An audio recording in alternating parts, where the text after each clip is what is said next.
What if I told you a serial killer operated in plain sight for a year, and the authorities knew more than they admitted? This isn't a horror movie. It's real. It happened just outside Vancouver, Canada. Welcome to the Crime Decoder. Today we dive deep into one of the most chilling cases in Canadian history, the Robert Pickton case, and reveal what the police don't want you to know. Port Coquitlam, British Columbia. Quiet farming town known for little more than its pigs, poverty, and foggy winters. But in the 1990s, this isolated patch of land harbored one of the darkest secrets in Canadian history.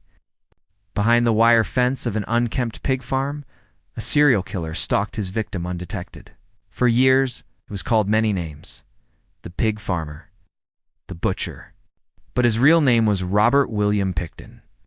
Robert was born in 1949, the second child of Leonard and Louise Pickton, poor pig farmers, who lived on a dirty, rundown farm in Port Coquitlam. From a young age, Robert and his siblings were exposed to filth, animal carcasses, and extreme emotional neglect. Mother Louise was described by neighbors as cold, strict, and oddly fixated on her pigs. She reportedly bathed in the same water the pigs wallowed in and didn't seem to see the difference between animals and people. Robert was also reportedly sent to school in soiled clothes, smelled of manure, and was ridiculed. His peers bullied him relentlessly. He withdrew not just from classmates but from reality. Psychological assessments later noted signs of early developmental delay, social awkwardness, and possible personality disorders. He dropped out of school in the 9th grade and never left the farm again. In the 1990s, Robert and his brother David transformed part of the farm into something disturbing. They called it the Piggy Palace Good Times Society, a fake nonprofit that hosted massive, chaotic parties. But this wasn't a harmless community event. The Piggy Palace attracted sex workers, drug dealers, outlaw bikers, and violence. Hell's Angels and known criminals regularly attended. Women from Vancouver's downtown east side, the city's most vulnerable, were often invited. Some never came back. Just 30 kilometers away from the pig farm, another story was unfolding, one the authorities refused to tell. Vancouver's downtown east side was riddled with poverty, addiction, homelessness, and hope. It was also where dozens of women, mostly Indigenous or sex workers, began to disappear in the early 1990s. Women like Georgina Papain, Mona Wilson, Abetswe, Angela Jardine. Mothers, sisters, daughters. Police dismissed these disappearances as runaways, addicts gone off the grid. But the numbers kept growing. Families began to suspect something horrifying. There was a predator targeting women, and no one was looking for him. In March 1997, a woman her name withheld for legal reasons managed to escape Pickton's farm. She was bleeding from multiple stab wounds, half naked, and covered in handcuff marks. She ran into traffic, flagged down help, and told police what happened. She had been tied up, assaulted, stabbed, barely escaped with her life. Police arrested Robert Pickton that night. A search of his trailer found handcuffs, weapons, and a bloody shirt. He was charged with attempted murder. But the case was mysteriously dropped. The Crown prosecutor ruled victim not credible due to drug use. She was ignored. Her blood not enough. Another chance to stop the horror was missed. Over the next few years, more tips came in. One informant told police he saw a freezer on Pickton's farm with human remains. Another claimed Robert said he got rid of a woman by feeding her to his pigs. Another said the meat he gave to neighbors wasn't pork. Still no warrant, no search, no action. The truth was hiding in the stench, but so was silence. Because society didn't care. The missing women were from marginalized groups: Indigenous, addicted, poor, homeless. They weren't ideal victims, and the system treated them as disposable. Statement from Missing Women's Inquiry. Systemic bias and systemic neglect allowed a serial killer to flourish. By day, Robert Pickton was a filthy pig farmer, living among rotting garbage and rust. By night, he was a predator who lured the forgotten, the women no one would miss. He didn't hide in the shadows, he hid in plain sight. And as the death toll quietly climbed, the question remains: why did it take so long for anyone to care? This was just the beginning. By the time Robert Pickton was arrested in 2002, dozens of women were dead. And what police found on that farm will haunt Canada forever. But here's the disturbing part. The warning signs were there for years, and they were ignored. If 65 women disappeared from a wealthy neighborhood, the city would have shut down. The mayor would have called for a state of emergency. But when the women were poor, marginalized, addicted, or indigenous, their disappearances were barely noticed. Not by the media, not by the authorities, and certainly not by the police. This is not just a story of murder, it's a story of systemic neglect and the cost of indifference. Between 1991 and 2001, women began vanishing from Vancouver's downtown east side, one of Canada's most impoverished and vulnerable communities. They were mostly sex workers. Many struggled with addiction. A disproportionate number were indigenous. Their families filed reports, advocacy groups pleaded for action, but the Vancouver Police Department, they had a different perspective. They thought the women weren't worth finding. In 1999, a man named Bill Hiscox came forward. He worked for Robert Pickton. He knew things, dark things, he told police. That Pickton had mentioned hurting women. There were women's belongings on the farm. My freezer may contain body parts. It was chilling, specific. Urgent, and the police filed it, ignored it, didn't search the farm. Didn't question Pickton further. No follow-up, no arrest. That single lead could have saved dozens of lives. In 1997, a woman barely escaped the farm. She'd been stabbed, beaten. She ran bleeding into the street, screaming for help. Robert Pickton was arrested. Police seized weapons, handcuffs, and a bloody shirt. They had the victim. They had evidence. So what happened? The case fell apart because the woman had a history of drug use. The prosecution claimed she wasn't credible, so the charges were dropped. Pickton was free to keep hunting. By the late 90s, outreach workers, journalists, and even the families were noticing a disturbing pattern. Women were vanishing from the same area under similar circumstances. Despite this, police denied any serial killer was active, refused to link the disappearances, told the public not to worry. Yet behind closed doors, even some officers were beginning to suspect the truth. The community did everything they could. Families printed flyers. Activists marched. Journalists wrote scathing op-eds. They begged for a task force. They demanded resources. They pleaded. Do something. But the authorities responded with bureaucratic shrugs. Why? Because these weren't respectable victims, were marginalized, and to the system, they didn't matter. Later investigations revealed how poorly the case was handled. Reports went missing. Witnesses were dismissed. Files weren't shared between jurisdictions. The RCMP and Vancouver Police both had pieces of the puzzle, but no one put it together. Politics and pride got in the way. Even when the Missing Women's Task Force was finally created in 2001, it came a decade too late. By that point, Robert Pickton had already killed dozens of women, and the system had allowed it. One of the ugliest truths behind the delay is institutional prejudice. Many of Pickton's victims were indigenous. Women. Their lives were treated as disposable. Their deaths didn't generate headlines. And their families were often blamed rather than believed. Imagine a place where the screams of women were blamed on the pigs. A place where human remains were ground into sausage, mixed with pork, and sent off to market. Where the stench of death clung to the soil, but no one said a word. This was not a horror movie. This was Robert Pickton's pig farm. And what the police found here, they tried to hide from the public for good reason. February 5, 2002, the RCMP entered the Pickton farm under a warrant for illegal firearms. They expected a bust. They did not expect Canada's most disturbing serial crime scene. Inside the property, police discovered a .22 revolver with a dildo over the barrel, boxes of ammunition, inhalant drugs, and most importantly, personal items of several missing women. Pickton had developed a ritual of death. He lured women, usually sex workers or drug-addicted women, into his world with promises of drugs, money, and warmth. Once inside the farm, the door would close behind them. From that moment on, their fate was sealed. Former witnesses and court records reveal this method. He would inject women with a lethal cocktail, often antifreeze and heroin, chain them or render them unconscious, kill them. But what he did afterward is the stuff of true horror. He would then butcher their bodies using pig farming equipment, feed remains to his pigs, process parts through a meat grinder. And yes, he bragged that some of that meat ended up out there, possibly served at barbecues or even sold to processing plants. When police realized the scope, they transformed the farm into a full-scale archaeological dig site. Over 200,000 DNA samples were taken. Forensics sifted through 383,000 cubic meters of soil. Experts worked around the clock with screening machines and custom-built labs on site. And this wasn't just a matter of looking for bodies.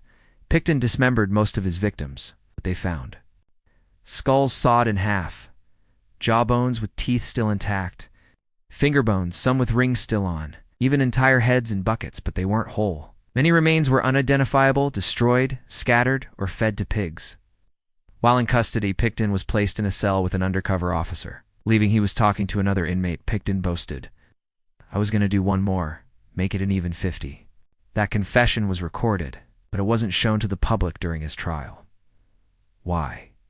Because Pickton's defense team argued it was entrapment, and the courts, they chose to seal most of the evidence, even from the families of the victims. Evidence not shown included graphic photographs of bodies in the freezer, tools used for dismemberment, blood-splattered walls, and containers full of flesh-like material. In fact, much of what was found on that farm was never released, not to the media, not to the victims' families, not even to Parliament. The part that sent shivers across Canada wasn't just that Pickton fed victims to pigs, it was that meat processed at the farm might have been given away to friends and sold. RCMP discovered meat products containing human DNA inside Pickton's freezers. The British Columbia Health Authority issued a quiet warning but never followed up with a full investigation. There was no recall, no public statement, and no accountability. Former workers on the farm had suspicions. He always told them to stay out of the slaughter barn after dark. There were screams. They thought it was pigs. Sometimes he had barrels. Workers were told not to touch them. A neighbor even reported, "You could smell death. That sickly sweet rot." I called once, no one came, so we ask, who turned a blind eye? And more importantly, why? They tore the farm down years ago. But the bones, the trauma, and the unanswered questions still remain. 33 women's DNA was confirmed. But Pickton said there were 49. So where are the others? Why did the justice system suppress key evidence? Why did they protect the public from the truth? Maybe the better question is, what else are they hiding? To the world, he was just a pig farmer, unkempt, soft-spoken, almost invisible. But behind that dull stare lurked a predator with a taste for cruelty, a man who hunted the forgotten and slaughtered them without remorse. To understand how Robert Pickton got away with murdering dozens of women, we must go deeper into his childhood, his twisted mind, and the warped world he built on that pig farm. This is not just a criminal profile.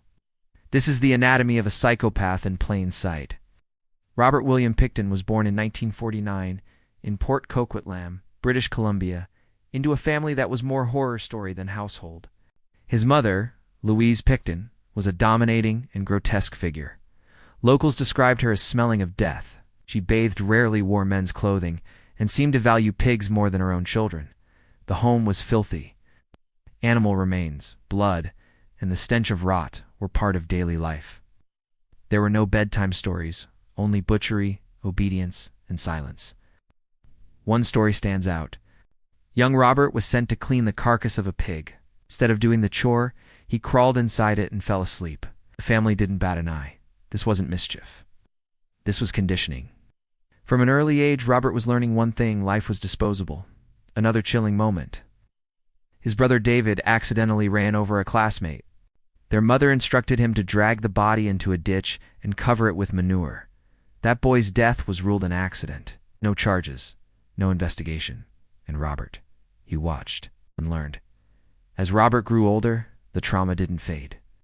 He dropped out of school by age 14, barely literate. He remained socially awkward, isolated, and emotionally stunted. But don't mistake awkwardness for stupidity. Behind that soft-spoken demeanor was a man who knew how to manipulate perceptions. To some, he was the bumbling pig farmer. To others, he was a generous host who offered shelter, food, and cash specially to sex workers battling poverty and addiction. But behind those offers of kindness was a plan, a pattern, a predator who learned to wear a mask. Investigators later noted how Pickton was highly strategic in choosing his victims, meticulous in disposal methods, and chillingly casual when discussing what he had done. This wasn't someone driven by impulse. It was someone who knew exactly how far he could go and how long he could get away with it. During the legal proceedings, court-appointed psychologists painted a disturbing portrait of Robert Pickton. While never formally diagnosed with schizophrenia or psychosis, he exhibited classic signs of antisocial personality disorder, sexual sadism disorder, narcissistic tendencies masked by low self-esteem. His confessions weren't emotional, they were cold and bragging. No remorse, no empathy, only pride in the body count. This isn't insanity, this is methodical, compulsive sadism. And yet he flew under the radar, because the victims were marginalized, because he looked too unremarkable to be a killer. Pickton developed a ritual. He targeted the vulnerable, usually drug-addicted women from Vancouver's downtown east side. He offered shelter, drugs, money, and above all, a sense of being seen, even if only temporarily. Once on the farm, he would isolate them. Sometimes feed them, sometimes party with them. But eventually he would kill them. Strangle, stab, mutilate. Then, in some cases, feed remains to the pigs, or mix it in with meat sent off the property. He didn't just want to kill, he wanted to erase. Total control. Total disappearance. That's the hallmark of a psychological sadist. Here's where things get murkier. Several witnesses, including former employees and sex workers, claimed Pickton wasn't working alone. Some say they saw other men on the farm during killings. Others report bikers from the Hells Angels protecting the farm. A few insist the police had informants embedded in the circle who may have known and stayed silent. One theory suggests the killings were part of a larger sex trafficking and snuff ring, but no formal investigation followed through. Still, the RCMP were later forced to admit they failed these women systematically. So who exactly was Robert Pickton? A lone monster, the fall guy for a network far more disturbing? The truth, still buried under years of silence? Robert Pickton's story is not just one of evil, it's about the human blind spot, the quiet killer, the disposable victim. The system that looks the other way until the body count is too high to ignore. They called them invisible. But they were not. Were mothers, daughters, sisters, friends. They were seen by families, by advocates, and by the very police who claimed they'd never noticed. Over 60 women vanished, and no one in power sounded the alarm. This is not just the story of a killer, it's the story of a system that heard the cries, saw the clues, and chose to do nothing. The downtown east side wasn't always like this. But by the 1980s, the neighborhood became a dumping ground for society's forgotten.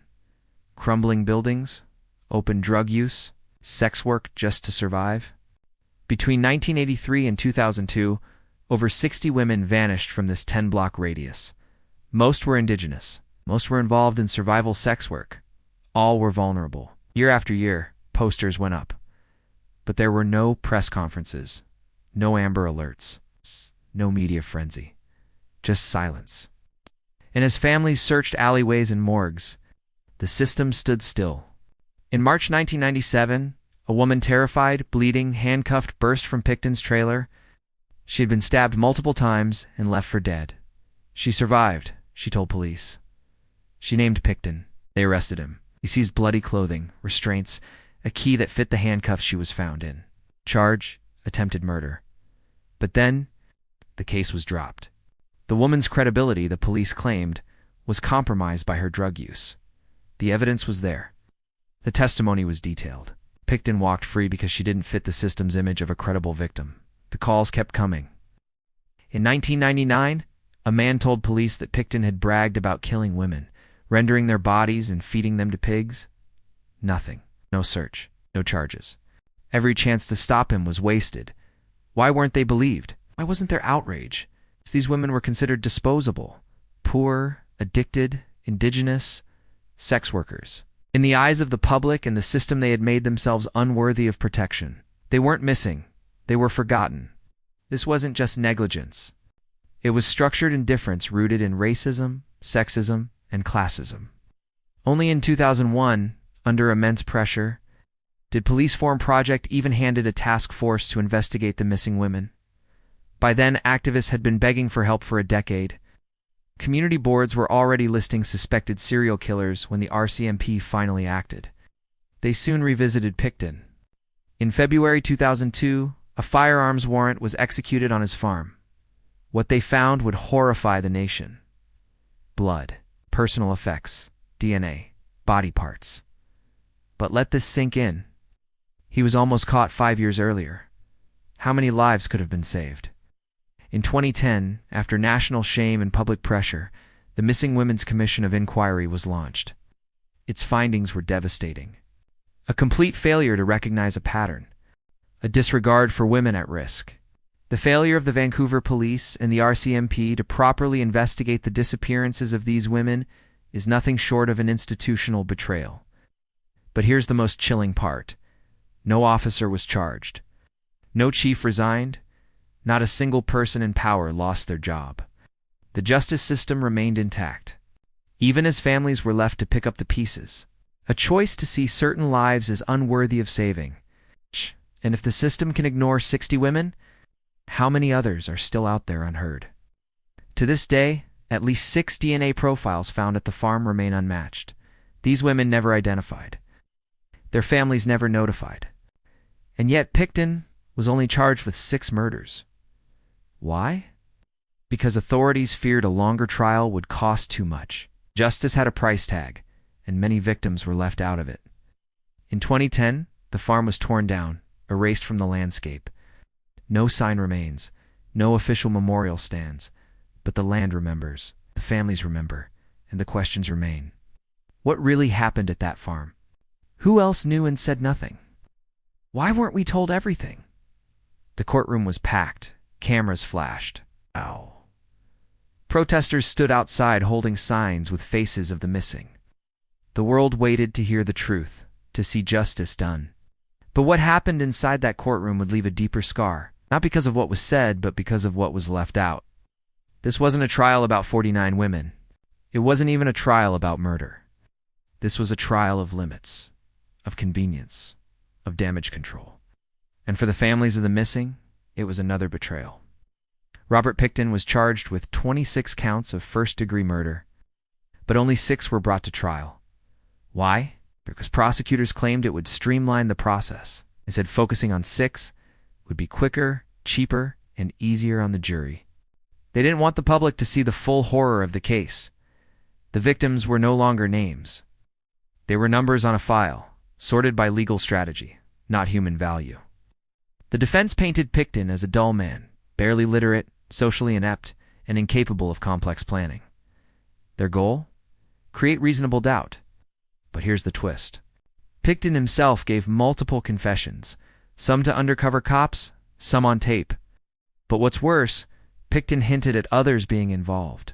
He spoke of people helping him, visiting the farm, taking care of business. Did the police follow up? Number. Did the prosecution expand the case? Number. Why? Because pursuing co-conspirators would expose just how wide this horror really spread. The evidence was damning. DNA found on clothing, weapons, and in body parts. But not all of it was shown to the jury. Some exhibits were ruled too prejudicial. Others were deemed irrelevant to the 6 charges. Examples of what wasn't shown: freezer containing human remains wrapped in plastic, a meat grinder with traces of human DNA, sex toys with DNA from multiple victims and an unknown male, journals with coded entries, dates, numbers, names. Instead of showing the full truth, the trial became a narrow funnel, focused only on what fit into a neat, controllable narrative. Outside the courtroom, dozens of families protested. They wanted answers not just about Pickton, but about the system that allowed him to kill freely for years. The emotional weight crushed these families. They were shut out of proceedings, gagged by publication bans, told their loved one wasn't relevant to this phase. Ow. It was a second erasure, this time by the justice system. In December 2007, Robert Pickton was found guilty of second-degree murder, not first-degree, despite the overwhelming brutality of the crimes. He received the maximum sentence under Canadian law: life imprisonment with no parole eligibility for 25 years. But the questions were just beginning. Why second degree? Why not all 26 charges? Why no investigation into alleged accomplices? Even after conviction, the other 20 murder charges were quietly stayed. But for many, it wasn't justice. It was closure by convenience. But the story doesn't end with Pickton's sentencing, because what happened after the trial may be even more disturbing. Public inquiry launched to uncover police misconduct, but it exposed something darker. A system built to protect itself. A paper trail of missed warnings, buried evidence, and deliberate silence. What if police had listened to the women? What if they'd followed the leads? What if, in 1997, when a woman escaped from Robert Pickton's farm covered in blood, they had taken her seriously? This isn't a story of one man's evil. It's the story of a system that allowed that evil to thrive, a system that failed deliberately and then tried to cover it up. This is the part of the Pickton case the police don't want you to know. And this time, we're not letting them bury it. In 2010, after mounting pressure from families, activists, and the public, British Columbia launched the Missing Women Commission of Inquiry, led by former Attorney General Wally Apple. The goal? To investigate how law enforcement failed to catch Pickton sooner? But from the outset, the inquiry was flawed by design. Legal support was denied to the families of victims. Key Indigenous and women's advocacy groups boycotted the inquiry due to lack of proper representation. The timeline of the inquiry was rushed, and funding was limited. Yet, even within these limits, disturbing facts surfaced. Let's rewind. In 1997, a woman named Wendy Lynn Eistetter nearly died at the hands of Robert Pickton. She was found stabbed and bleeding, running from the Port Coquitlam farm. She told police everything how Pickton tried to handcuff her and kill her. Police found weapons, blood, and items belonging to other women. Yet somehow, the charges were dropped. Why? Because she was a sex worker, battling addiction. To them, she wasn't credible, so Pickton walked free and kept killing. Over the next 5 years, more than 24 women vanished. And still nothing. At the heart of this failure lies a deeper, uglier truth. The women were invisible. They were poor. They were indigenous. They were sex workers. To the system, they were expendable. The police didn't just fail, they chose not to act. Bodies did show up. But by then, it was far too late. The 2012 OPL report was over 1,400 pages long. It concluded that there was systemic bias in how police treated sex workers. Police failed to connect missing persons, reports. Poor communication between RCMP and VPD led to delays in the investigation.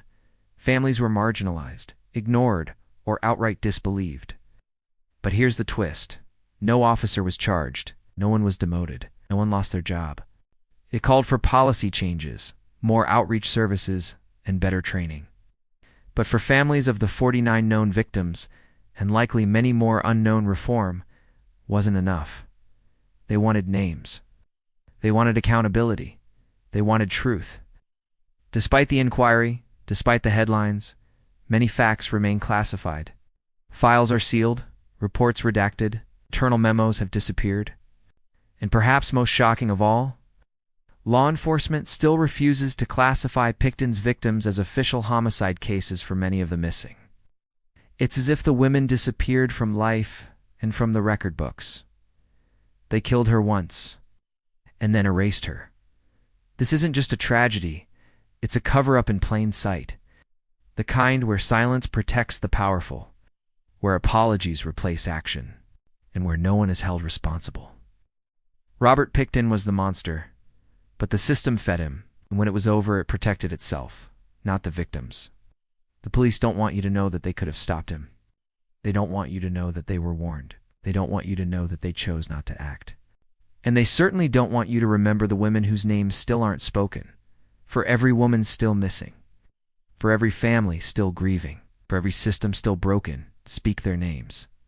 This isn't just a case file. This is a reckoning. It's not over.